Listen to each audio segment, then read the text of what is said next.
Israel says waves of its warplanes have carried out preemptive strikes against Hezbollah militant targets in Lebanon, where authorities reported 3 deaths.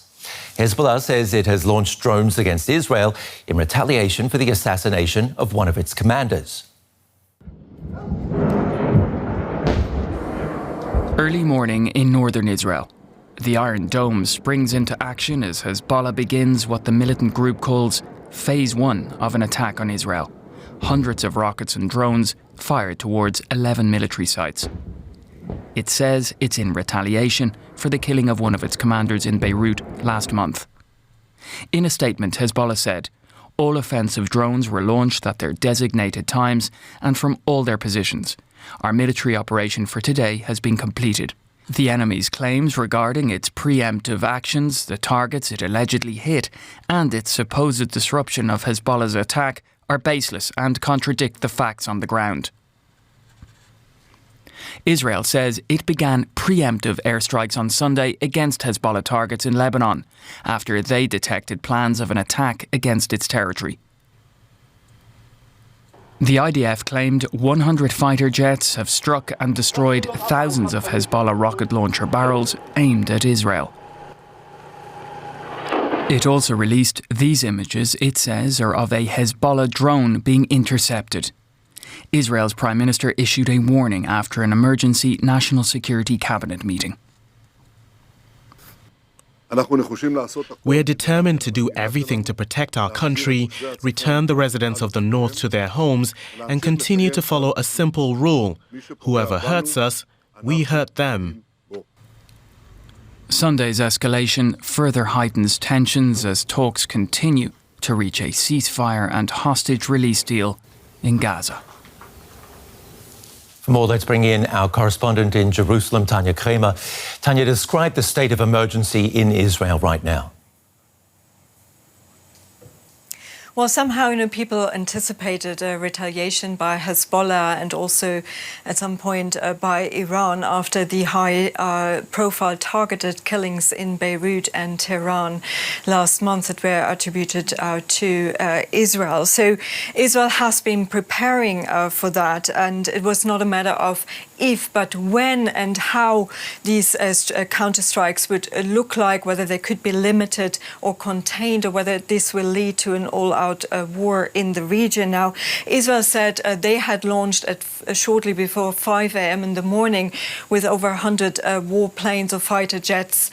These what they described as preemptive strikes at launching sites. They said they targeted about 40 different areas there. And Hezbollah has said they had been successful in launching over 300 missiles and drones at Israel. They said they targeted military targets. Now, we have heard now here from the Israeli side that they reject the claim that military targets were actually hit. Now, Hezbollah has said this first phase is concluded, but what does it mean here for people? Now, we've been seeing in the early morning there was a security cabinet meeting, an emergency mode was said to be installed. Now, the air traffic also in Ben Gurion was then for some time being interrupted. Now, it has been back on track now, but there are still delays being said. Some of the major foreign airlines have now extended their suspension of their flights to Tel Aviv. Also, the home front command this morning was changed for people, especially in Tel Aviv and the northern area. Of course, they have been restricted, but those restrictions have now been lifted as of 12:30 local times. They have not been lifted for people further up north. They have been living with cross-border attacks between Hezbollah and Lebanon, for many, many months now. Since October last year, we know that approximately 60,000 people have not been able to return home also in all these months. This is, of course, also a situation that is not really acceptable for Israel. Now, we have to wait and see, of course, what the next what are the next moves. Thank you very much for bringing us up to date. Tania Krämer in Jerusalem for us. And let's go over to our correspondent, Mohamad Chreyteh, who is in Lebanon. Mohamad, Hezbollah called these attacks a strategic target. Give us some more context.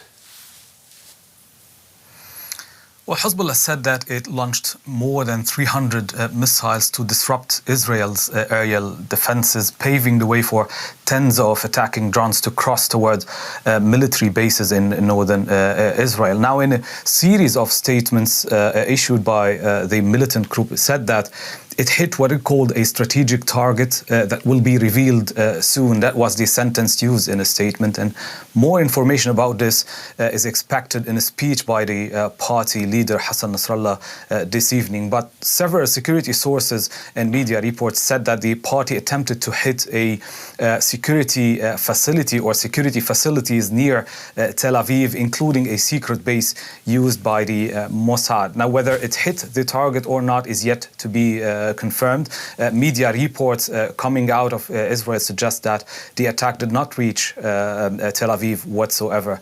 This was the largest attacks from Lebanon on Israel since the outbreak of this conflict in October.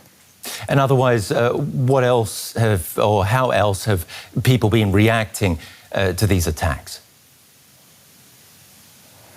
Well, it's looking quite normal for a Sunday here in Beirut. The attacks brought about anxiety in the morning and fears that an Israeli response now could widen the conflict further. But soon as Hezbollah announced the completion of this military operation, also reports coming from Israel in the same direction, meaning that Israeli response to this incident is over. The front gradually went back to the daily routine of ticks for tax and intermittent cross-border shelling between both parties. So life went back relatively to the usual here in Beirut. Some airlines cancelled flights to and from Beirut's airport. The caretaker government also met in the morning to discuss the development, and the spokesperson said that it's reaching out to mediators to de-escalate the situation. And the latest there from DW's Mohamad Chreyteh. Thank you. And more context on the latest developments now from Christopher Morris. He's a security expert at the University of Portsmouth. Israel's military says it foiled a much larger attack with preemptive strikes, but Hezbollah denies they had any impact and says it managed to hit Israeli military targets, although Israel called that damage small scale. What's your take? I think more than anything, these latest wave of attacks really hammer home the effectiveness of the Israeli air defense system. It has proved incredibly adept at intercepting the vast majority of strikes coming from Hezbollah. Of course, it's also the case that their preemptive strikes carried out on the basis of robust intelligence will have significantly degraded the planned attack by Hezbollah. But Hezbollah says this is just the beginning.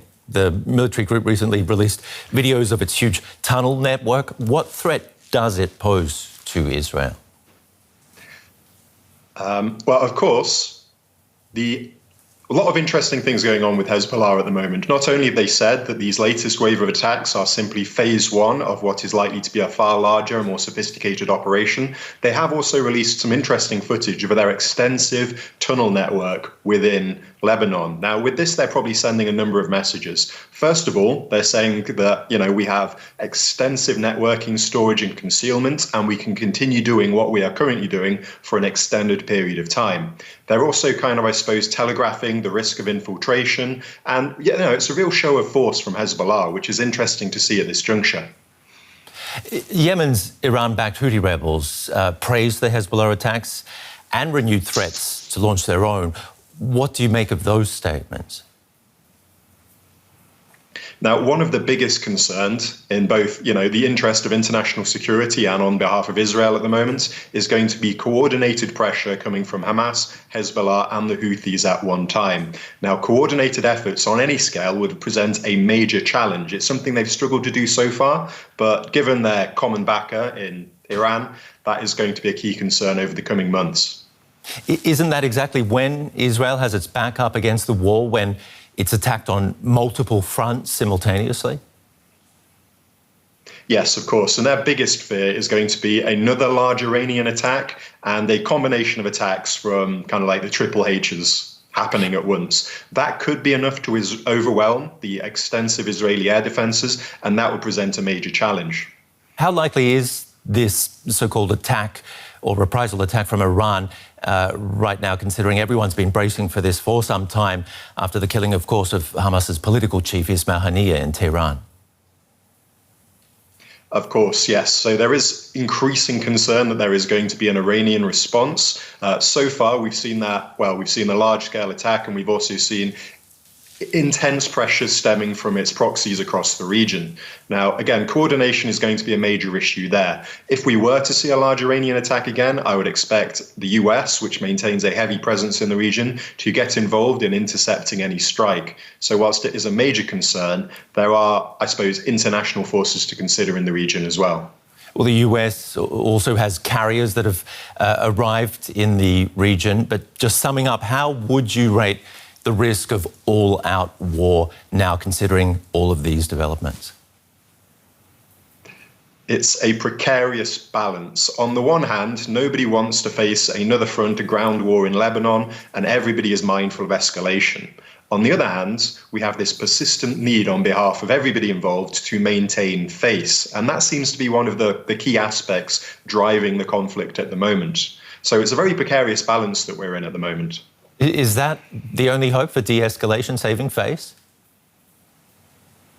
Well, it's actually, I would say, saving face is what's driving the violence. You know, you have this persistent need on behalf of Hezbollah, Hamas, the Houthis, to respond to Israel and to demonstrate strength. Failure to do that would carry, immediate local consequences. And of course, it would be a concern for their major ally, Iran. So I'd say it's probably one of the factors that's really driving the conflict more than anything.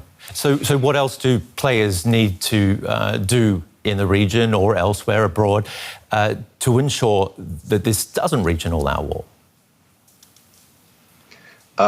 Well, hopefully Lebanon can be an absolutely key, but I'm talking about the Lebanese state here, can be an absolutely key partner here.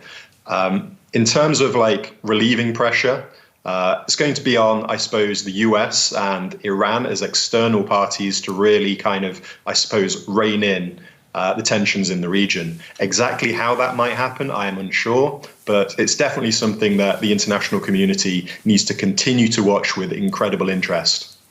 Great to get your insights. Christopher Morris from the University of Portsmouth. Thanks for being on DW. Thank you so much.